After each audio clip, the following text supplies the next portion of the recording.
माझी मुलगी 8 वर्षाची आहे, तिला कधी शेफ व्हायचं असतं. हॉटेलमध्ये गेली की तिला वाटतं की शेफ झालं पाहिजे. मग मी तिला एकदा शेफची टोपी ती असते ती आणून दिली की बाबा तुला शेफ व्हायचं आहे. मग ती म्हणली नाही बाबा मला सायंटिस्टच व्हायचं आहे. कुठंतरी पिक्चर बघितला तिने बघितला नेटफ्लिक्सवर कुठंतरी मूवी, ती म्हणली मला सायंटिस्टच व्हायचं आहे. म्हणलं बरं बाई तू सायंटिस्ट हो.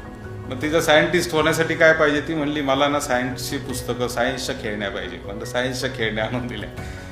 त्याच्यानंतर ती मला म्हणाली की नाही बाबा मला ना असं वाटतं की मी पप्पांसारखं म्हणजे माझ्या वडिलांसारखं डॉक्टरच व्हावं.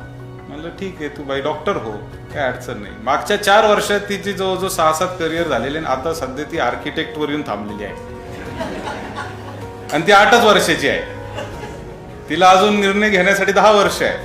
10 वर्षात तिचे निर्णय खूप बदलणार आहे. पण आपण त्यांना डिस्करेज करण्याचं काही कारण नाही.